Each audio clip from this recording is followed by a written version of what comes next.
Күн сайын бір ғана жеміс жесеңіз, денеңізде қандай керемет өзгерістер болатынын ойлап көрдіңіз бе? Шын мәнінде жемістер табиғаттың құпия қазынасы. Олардың ішінде денсаулығымызды жақсартып, күш-қуат сыйлайтын ғажайып қасиеттер жасырынған. Бүгін біз әлем бойынша денсаулыққа ең пайдалы деп танылған ең үздік 10 жеміспен танысамыз. Олар тек әдемі түстермен және дәммен ғана емес, сонымен қатар ағзамыздың ең сенімді көмекшісі бола алады.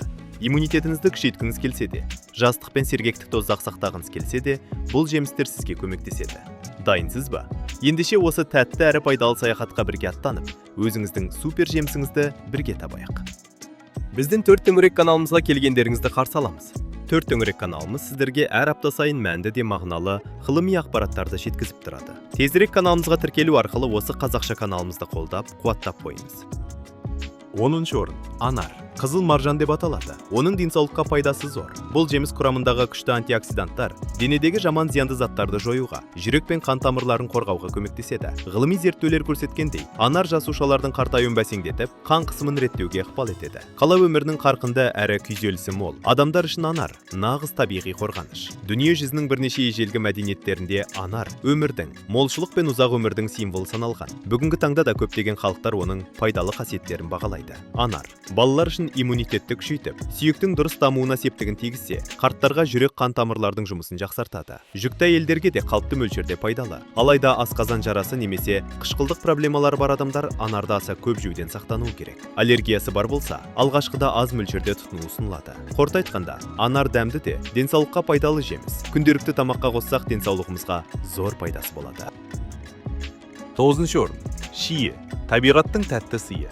Шие жаздың жылы күндерінің белгісі, тәтті әрі пайдалы жеміс. Қазақ даласында шие жаздың шапағаты. Оның жарқын қызыл түстері далаға ерекше көрік сыйлайды. Оның піскен уақыты негізінен жаздың алғашқы жартысына тән. 6-7 айларда тәтті дәммен көңіл көтереді. Ал құрамындағы табиғи дәрумендер мен антиоксиданттар денсаулыққа зор пайда келеді. Ғылым деректері бойынша, шие құрамында қабынуға қарсы қасиеті бар табиғи заттар көп. Бұл қасиет арқасында шие бұлшық еттің ауырсынуын жеңілдетіп, түнгі ұйқыны жақсартуға көмектеседі. Атап айтқанда, шие мен оның шырқы мелатонинге бай. Ал ол ағзадағы ұйқыны реттейтін табиғи гормон. Балалар үшін шие өзге жемістер сияқты дәрумендердің көзі. Ол иммундық жүйені нығайтады, ағзаның қорғаныс қабілетін арттырады. Қарт адамдарға шие жүрек қан тамыр жүйесін қолдап, қабыну процестерін азайту арқылы қартаю белгілерін бәсеңдетуге әсер етеді. Дегенмен, шие құрамында табиғи қышқылдар бар болғандықтан, асқазанның сезімталдығы жоғары адамдар бұл жемісті мөлшерлеп жеуі қажет. Егер аллергияға бейім болсаңыз, алғашқыда аз мөлшерін тұтынған жөн. Қорыта айтқанда, шие дәмі мен денсаулыққа пайдасы мол. Қазақ даласының жазғы тәтті сыйы. Күніне қолайлы мөлшерде тұтыну ағзаға қуат береді. Ұйқыңыз жақсартып, ауырсынуды жеңілдетеді.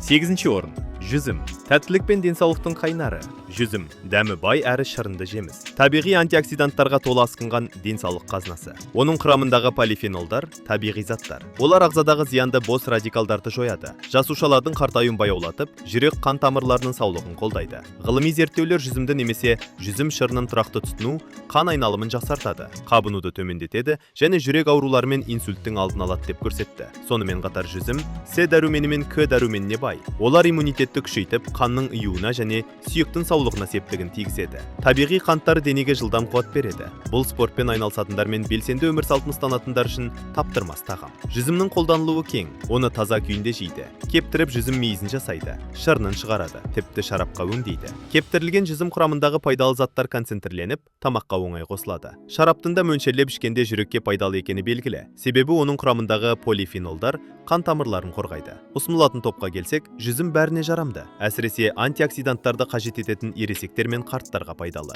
Балалар да мөлшерде жесе, дәруменмен қуат алады. Бірақ қант диабеті бар кісіге жүзімнің құрамындағы қантқа көңіл бөлу керек. Кептірілген жүзімді көп жеу ас қорытуға зиян келтіруі мүмкін. Сондықтан мөлшерлеп тұтыну ұсынылады. Қорыта айтқанда, жүзім тек дәмді ғана емес, сонымен қатар денсаулық пен энергияның табиғи қайнары. Күнделікті тамаққа жүзімді қосу ағзаны күшейтіп, сергектік сыйлайды. 7 орын. Киви. Дәрумендер мен энергия көзі.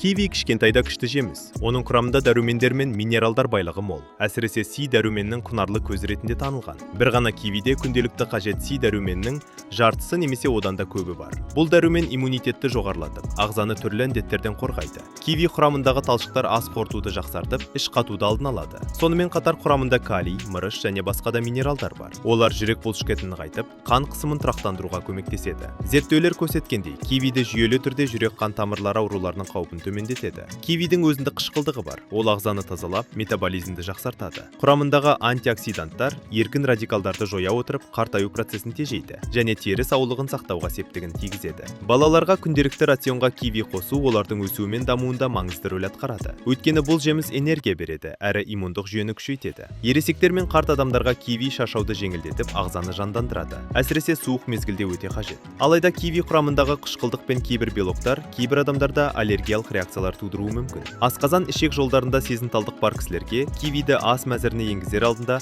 дәрігермен кеңескені дұрыс. Алғаш рет жегенде аз мөлшерден бастау ұсынылады. Киви жазғы қысқы мезгілде қолжетімді, әрі көп балғындықпен бірге оңай қолданылатын жеміс. Оны турап, салаттар мен десерттерге қосуға, немесе жай ғана таза күйінде тұтынуға болады. Қорыта айтқанда, киви денсаулыққа пайдалы, денеге қуат беретін жеміс. Рационыңызға кивиді қосу иммунитетін көтеріп, ағзаңызды сергектікпен толтырады. 6-шы орын. Құлпынай. Табиғаттың тәтті ертегісі. Құлпынай жай ғана тәтті жеміс емес. Оның әрбір қызыл дәні денсаулық пен қуаныштың символы. Бұл кішкентай жемістер дәрумендер мен минералдарға толы. Әсіресе С дәрумені мен талшықтар мол. Құлпынай жүрекке жайлы тағам. Ол қан қысымын реттеп, ақ қан жасушаларының қызметін күшейтіп, ауруларға қарсы тұруға көмектеседі. Ең қызығы, құлпынайда флавоноидтар бар. Бұл өсімдіктерден алынған ерекше заттар. Олар іште пайда болатын қабыну мен стресс әсерлерін бәсеңдетеді. Жасушаларымызды қорғайды. Бұл жемісті жиі тұтыну сіздің теріңізді жарқыратып, ерте қартаю белгілерін азайтуға көмектеседі. Құлпынайдағы табиғи қышқылдық ас қорытуға жақсы әсер етеді. Астың кез әрі тиімді қорытылуына мүмкіндік береді. Бұл жеміс жаздың ыстық күндерінде сергітетін тағам ретінде де таптырмас. Оның тәттілігі мен сау қасиеттері оны балалар мен спортшылар арасында өте танымал етеді. Құлпынайды таза күйінде жеп қана қоймай, йогурттарға салынып, десерттерге немесе салаттарға қоссаңыз да болады. Бұл жеміс оңай езіледі, сондықтан өмірге тәттілік пен денсаулықты тез сыйлайды. Қорытындылай келгенде, құлпынай жазғы дәм мен денсаулық қазынасы. Оны пайдаланудан тартынбаңыз. Ол сіздің көңіліңізге де, денеңізге де қуаныш сыйлайды. 5-ші орын. Апельсин. Күннің дәмі. Сергектік пен қуаттың көзі. Апельсин жаңбырдан кейінгі таңғы жарық сияқты ағзаға бірден қуат сыйлайтын табиғи энергетик. Оның қанықтық хош иісі мен лимон тәрізді қышқылдық қасиеті бір шыны-шырынды қолыңызға алған сәтте сізді оятып, көңіл-күйді көтереді. Бұл жемістің сыры онда жинақталған дәрумендердің үйлесімінде. С дәрумені иммунитетті шыңдаса, калий мен фолий қышқылы жүрек пен жүйке жүйесіне тыныштық береді. Ал фитонутриенттер майлылықтың артық жиналуына тосқауыл қойып, қан тамырларын таза ұстайды. Апельсиннің табиғи тәтті қышқыл дәмі ауыз қуаныштығын арттырады. Ал оның құрамындағы антиоксиданттар әрбір жасушаны жаңартуға қатысады. Балаңыздың иммунитетін көтергіңіз келе ме? Немесе өзіңізге күнделікті сергектік керек пе? Апельсин сіздің денсаулық серігіңіз. Бірақ асқазан жарасын немесе рефлюксті бар адамдар кішкене мөлшерден бастауын ұмытпаңыз. 4-ші орын. Авокадо. Табиғаттың майлы энергиясы. Авокадо бұл жай ғана жеміс емес, ол табиғаттың байлығы. Май мен дәруменнің теңдесі жоқ қоры. Оның кремді құрылымы мен жұмсақ дәмі оны бірегей етеді. Бірақ бастысы, авокадо құрамындағы пайдалы майлар, әсіресе бір қанықпаған май қышқылдары, жүректі қорғауға ерекше көмектеседі. Ғалымдар дәлелдеуі бойынша, авокадо ішіндегі моноқанықпаған майлар жаман холестерин деңгейін төмендетіп, жақсы холестеринді арттырады. Бұл жүрек қантамыр сырқаттарының алдын алу үшін керемет жаңалық. Сонымен қатар, авокадо құрамында Е дәрумені мен фолий қышқылы бар. Олар теріні жаңартып, жасушаларды қалпына келтіруге септігін тигізеді. Авокадо бұл энергия көзі, майдың табиғи түріндегі қорек. Ол тұтынғанда ұзағырақ уақыт бойы тойдырып, аштықты баяулатуға мүмкіндік береді. Сондықтан диета ұстаушылар мен белсенді өмір салтын ұстанушыларға арналады. Авокадоны салаттарға қосып, тосттарда немесе жай ғана сүзбе ретінде тұтынсаңыз болады. Оның майлы дәмі кез келген тағамға ерекше байлық пен балғындық қосады. Алайда калориясы жоғары болғандықтан, оны мөлшерден тыс жеу қажет емес. Егер аллергия немесе асқазан ішек жүйесіне сезімталдық болса, алғашқы кезде аз мөлшерден бастаған жөн. Қорытындылай кеткенде, авокадо дәмді әрі пайдалы май қоры. Ол денсаулық пен сұлулықтың жетісі. Рационға авокадо қосу өзіңізге жасайтын ең жақсы сый. 5-ші орын. Грейпфрут. Табиғаттың ащы таш дәміндегісі, денсаулықтың құпиясы. Грейпфрут жеміс әлеміндегі ерекше тұлға. Ащы әрі қышқыл дәмінің үйлесімі оны ерекше етеді. Бұл жеміс құрамында витамин С мен антиоксиданттардың асқан қоймасы ғана емес, сонымен қатар табиғи биофлавоноидтар мен ферменттерге бай. Олар сіздің ағзаңызға бірегей пайда әкеледі. Ғылым дәлелдегендей, грейпфрут құрамындағы нарингин мен ликопин сияқты қосылыстар организмдегі қабыну деңгейін төмендетеді, холестериннің тұндырылуын азайтып, жүрек пен қан тамырларын қорғайды. Ол сондай-ақ метаболизмді ынталандырып, тәбетіңізді ретке келтіруге көмектеседі. Сондықтан салмақты бақылап жүргендер үшін табиғи көмекші саналады. Грейпфруттың құрамында калий жүрек ырғағын тұрақтандырады. Бұл әсіресе қан қысымы жоғары адамдар үшін маңызды. Сонымен қатар пектин деп аталатын балғын талшықтар қанттың асқазанда баяу сіңуін қамтамасыз етіп, қандағы глюкоза деңгейін тұрақтандыруға ықпал етеді. Оны күнделікті таңғы асқа қосу, ағзаны тазалап, энергияны жан-жақты толықтырудың тамаша жолы. Грейпфрут шырынын ішкен соң қарқынды жұмысқа сергек әрі зейінділікпен кірісуге болады. Алайда грейпфрут кейбір дәрі-дәрмектермен өзара әрекеттесуіне байланысты сақтықты талап етеді. Әсіресе жүрек ауруы, қан қысымы немесе холестеринге арналған препараттарды қабылдап жүргендерге дәрігер кеңесінсіз оны тұтыну ұсынылмайды. Қорытындылай келгенде, грейпфрут ерекше дәмімен ғана емес, ағзаға зор пайдасымен де дара жеміс. Оның табиғи энергиясы мен ағзаны күшейтетін қасиеті күнделікті өмір сүруді жеңіл әрі сергек етеді. Екінші орын – банан. Табиғи қуаттандырушы және көңіл-күй көтеруші.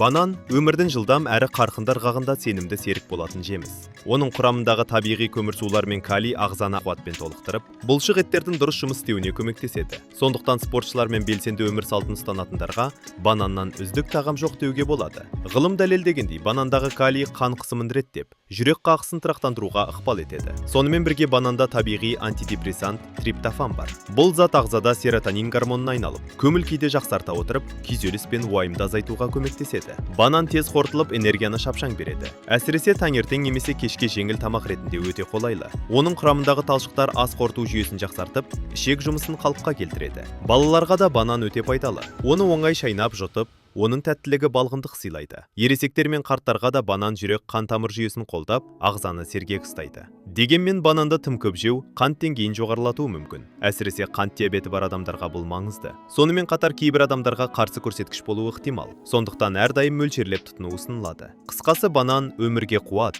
көңіл-күйге көтеріңкілік беретін табиғи сый. Күнделікті рационыңызға бананды қосыңыз. Денсаулығыңызға оң ықпалын көруге дайын болыңыз. Бірінші орын – жасыл алма. Қарапайымдылықтағы керемет денсаулық құпиясы. Жасыл алма кез келген рационның ең тұрақты әрі керемет таңдауына айналған жеміс. Оның қарапайым бірақ шексіз пайдасы бар. Жасыл алманың құрамында талшықтар мен антиоксиданттар мол.